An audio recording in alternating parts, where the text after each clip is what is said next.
উসমান গনি রে, আয় আমি নবী তোর দিকে তাকাইয়া রইছি। মসজিদে নববীর বারিন্দায় আমার নবী উসমান গনির দিকে তাকিয়ে আছে। আমি জানি না আজকে বাউনির জমিনে আমার নবী মদিনার থেকে এই মসজিদের বারিন্দার জন্য কার দিকে নবী তাকাইয়া রইছে। উসমান গনি আয়, আমি নবী তোমার দিকে তাকিয়ে আছি। নবীজির সামনে দাঁড়াইলে উসমান গনি ডাকতেছে, ইয়া রাসূলুল্লাহ, বলুন কিসের বিনিময় আপনার চোখের পানিগুলো মুছতে পারি? আমার নবী কান্দে, উসমান রে, পারবিনি ইহুদির বাড়ির খেজুর গাছটা আমারে কিনা দিতে? আমি নবীর চোখের পানি বন্ধ হয়ে যাবে।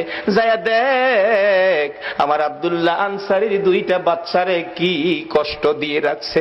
7 দিন চুলায় আগুন নাই রে, এই খেজুর গাছের খেজুর টুকায়া বলে খাইছিল। গাছটার মালিক ইহুদি, দুইটা বাচ্চারে গাছের সাথে বাইধা রাখছে। একটা দৌড় মারছে উসমান গনি রাদিয়াল্লাহু তাআলা। কারা গো এই মসজিদের পক্ষে আছো?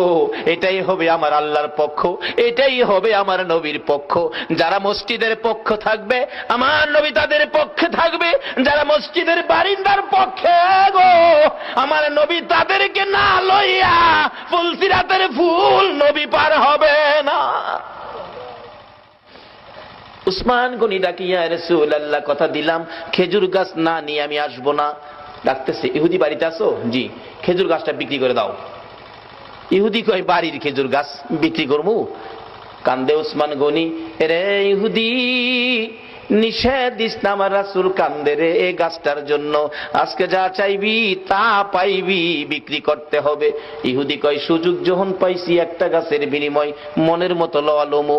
ও উসমান গনি, তোমার 100 খেজুর গাছের একটা বাগান, 100 খেজুর গাছ সহ বাগানটা যদি আমারে দিয়ে দাও, আমি একটা গাছ তোমারে দিব।